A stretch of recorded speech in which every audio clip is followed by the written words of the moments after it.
baho ang imong discharge, sakit ang imong puson. Kapag regular ba ang period, safe na ka sa cervical cancer? Nag-ingon gani ka graduation, murag mudagan naman sila palayo. Ngano ba ga cervical cancer ang atong mga kababaihan? So bisag tigulang do, pwede pud gihapon mag-radiation. Wow, mas taas pa sa imong energy, Doc Dottie. Peace be with you. Happy Cervical Cancer Awareness Month.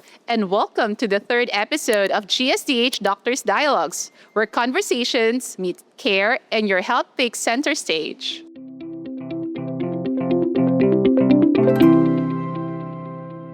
For today's episode of Gyne and Rad Onco at Your Cervix, a cervical cancer awareness talk, we open a safe and informative space to talk about one of the most important women's health concerns, cervical cancer, a disease that is highly preventable and when detected early, highly treatable. I am Dr. Myra Joy Maduramente, a GSDH gynecologic oncologist. And I am Dr. Dorothy Feitan, Dottie for short, your GSDH Rad Onco. Together, we are here to guide you through today's conversation, sharing experts' insights on prevention, early warning signs, and the latest treatment options available.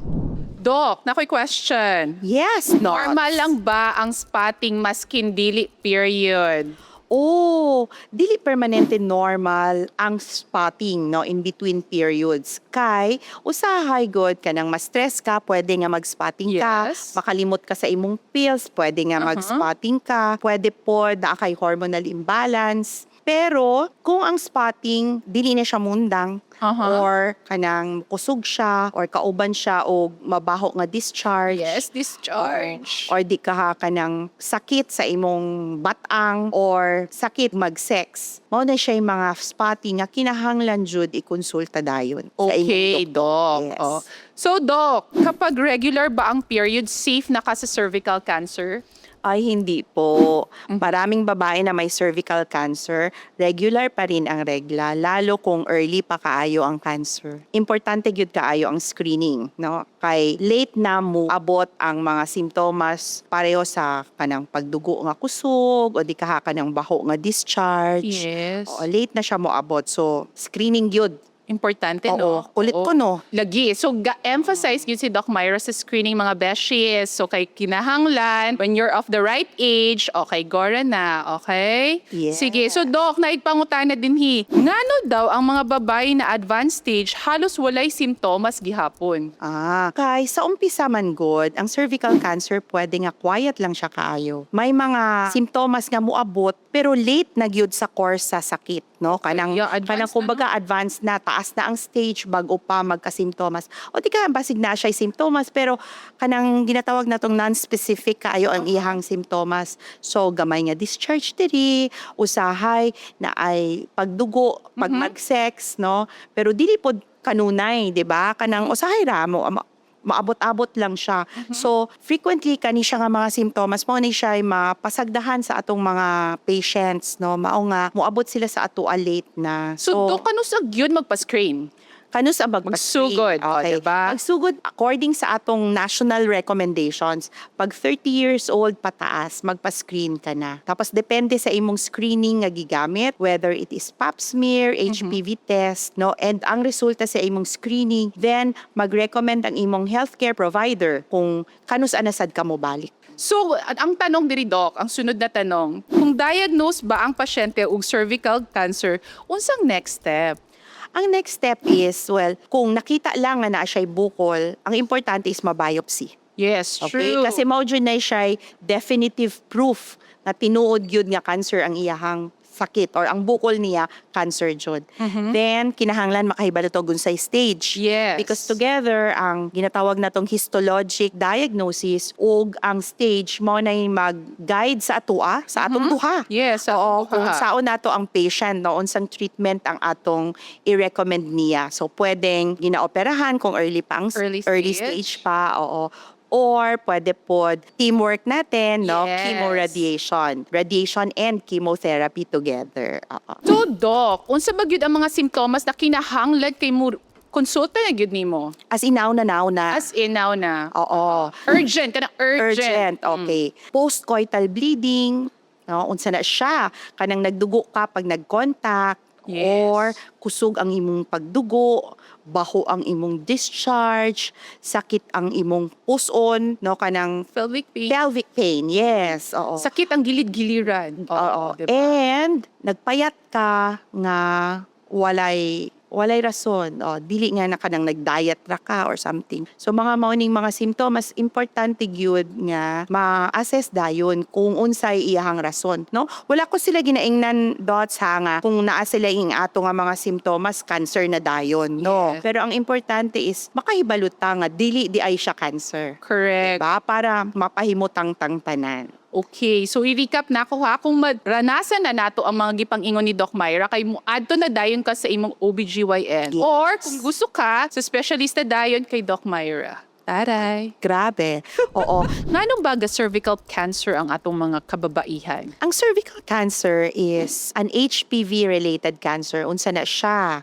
Ang HPV is human papilloma virus. Mao na siya cause ang sanhi ng cervical cancer. So, once ma-infect ka na ni HPV, magsali siya sa DNA sa imong cells and it's going to change your cells, no? Mangin cancer cells ang imong dati normal cells, mangin cancer cells siya. So, dili na siya pamatay, mudaghan na siya uncontrollably, no, mukalat siya. That's what cancer is, no? So, since HPV gyud ang iyang gihalinan sa cervical cancer, it is also important to answer that question kay we will also tell them na there is a way to prevent cervical Amen. cancer Ay, by prevent. vaccination. So, important po, our government has a program for school-age children, aged 9 to 14 years old, na magka-HPV vaccine sila. So, duha siya ka dose. Pero, before you ask me, unsa na lang di ay katong over 14 na, di ba? Yes. 15 and up, 3 doses. Pero since wala na program ang government for 15 and up, we call this catch-up vaccination. So, pwede na mo muadto sa inyong private doctor to avail of the vaccine. No? The vaccine is indicated for 9 to 26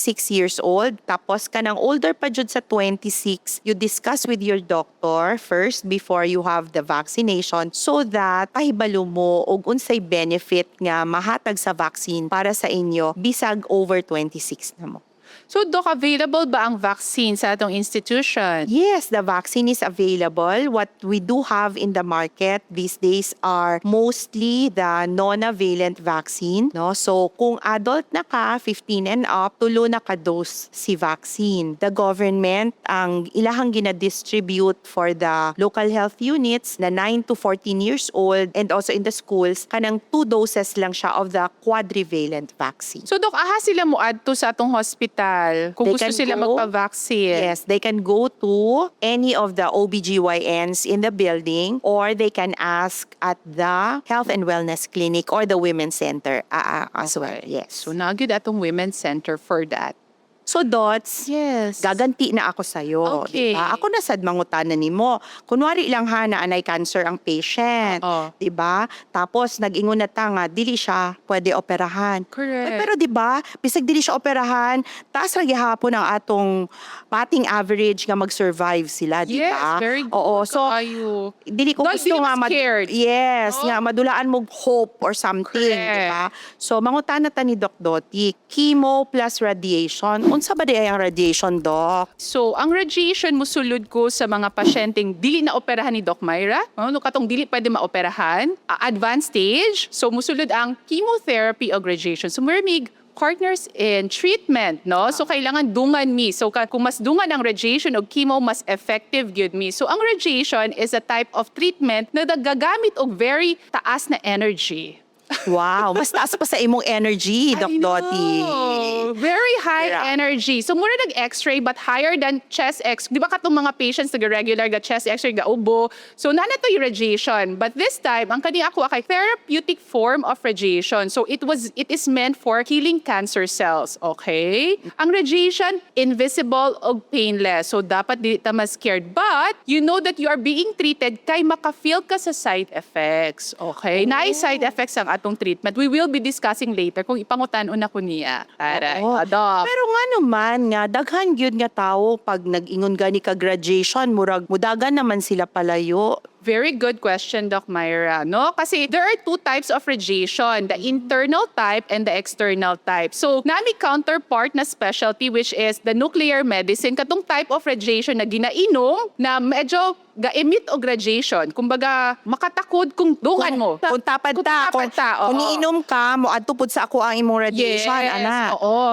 So kato ang makatakod, ang kinakahadlukan. That's why those patients, gina-isolate nato, no, for 3 days. So unlike sa ADMUA, sa radiation oncology, ang atong machine na ginagamit is ang linear accelerator. Once on, dito lang mo gawas og radiation ang machine sa treatment. But once naka-off, wala na sad tay source of radiation. So ang pasyente, pwede na musago sa laing tawo na dili siya makatakod og So, radiation. dili niya madala pa uli ang ihang Hindi radiation. niya madala pa uli ang radiation. So, syempre, kasabot ko kasi na yung mga concerns about different side effects. All treatment have side effects man. Pero, kung ano siya, conformal, meaning to say, specific on the site of treatment. So, depende I think, Kung asa naka-focus ang radiation, didto ang ma-feel ang iyang side effect. So for example, sa ato for pelvic cancers or pelvic malignancies dito diri sa silong. So unsang na dinhi ang atong mga GI organs na dira ang atong bituka, ang ato ang bladder, ang ato ang urethra. So ang atong madramdaman din na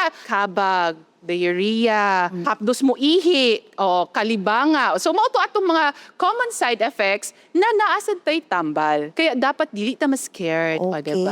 No? Dili ta Oo. ma-scared kasi not all patients would experience all the side effects. Yes. So depende na siya sa anatomy, depende also sa bladder training kasi na aming instruction to minimize the side effects of radiation. No? So, dili pa Yes. siya kahadlok. Dili gyud. Oo. So di So, ta bisag ma-scared. tigulang, Dok, pwede pud gihapon mag-radiation. Pwede mag-radiation ang atong mga elderly patients. In fact, I think akong pinakatigulang yata is around 88 to 90 years old. Kayang-kaya ni Lola, o, diba? So, ang atong radiation, kadyot lang man, no? 15 to 30 minutes. Actually, depending on the bladder control, kasi kailangan nato full bladder para dili siya mag-diarrhea, no? Less ang small intestines within the field. Pag less ang small intestines, less ang diarrhea. So, ang atong mga patients na kaya ni himuon, less kayo ang side effects. So, kaya nila, no? After 15 to 20 minutes of treatment, humana, uli na dayon. O, diba? Uli na, pwede pud magtrabaho, Dok. There are patients na sensitive, katong mga ginaingon nato na dali mag-fatigue, kapuyon, pero we can overcome that through exercise, no? Activity, daily activities. Ginaingon gali nato, no? It's all in the mind, no? So, pag ma-overcome nimo ang kakapoy, then pwede magtrabaho dayon. In the treatment of cervical cancer, no, there are two types of machines that we use. The first one is the linear accelerator. Kading mura nig CT scan, kan mutuyok lang ang makina. Okay, this will run for around 25 days of radiation treatment nato, and then this will be followed by brachytherapy. No, it's an internal form of radiation, so done under anesthesia. So tulog ang atong pasyente, and then naami isulod na machine or applicator dito mismo sa puerta. So during brachytherapy, ang common side effect would be dysuria or kanang hapdos mo ihi, yes. after niya mahuman og brachy. But this can be overcome by drinking a lot of water, and sometimes we give pain reliever. No, kayang-kaya. So, ibig sabihin, after usa ka ihi, ang second and third ihi nimo okay na. There are patients naman na pwede mag-diarrhea, but very minimal, okay? Kato. Gusto ko lang idagdag, Dok Doti, no, na ang treatment nato tanan for cervical cancer, puwera katong opera, is all outpatient. Yes. So, oo. uli ay sila sa balay, no, in the afternoon, after the treatment.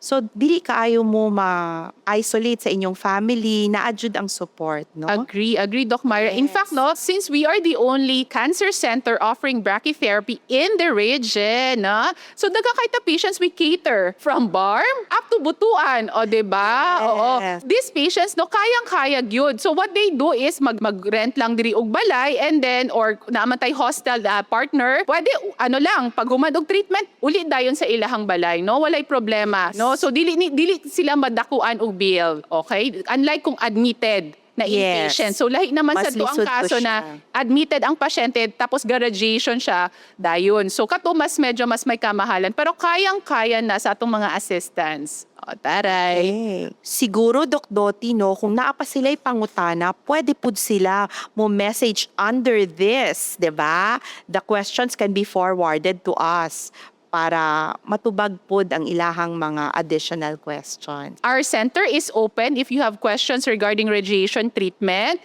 And so, of course, si Doc Myra is open regarding questions about chemotherapy. So, we made it possible na affordable ang atong treatment. So, mga beshies, nakapackage mi karon. So, inquire ra gyud mo sa among cancer center so that treatment can be affordable and accessible sa atong mga pasyente. Labaw na diri sa Region 12, no? So, we want to improve the quality of life. Labaw na sa atong mga generals and of course, the Filipino constituents in general. Difficult ba ya magpa-treat nga kanang day travel, no? And before, ang mga patients ko ay moadtog Davao, moadtog Cebu and Manila. Kay naboy ay time nga dili pod bisag sa Davao there was a time nga dili pod complete, there was no Yes. brachytherapy. Ipadapa pod na mo among mga patients all the way to Manila just to complete the treatment. Kaya God send kayo to have a facility that is close to home na kanang during the time nga nag-struggle Yes, jud agree. ka with your fear and anxiety, True.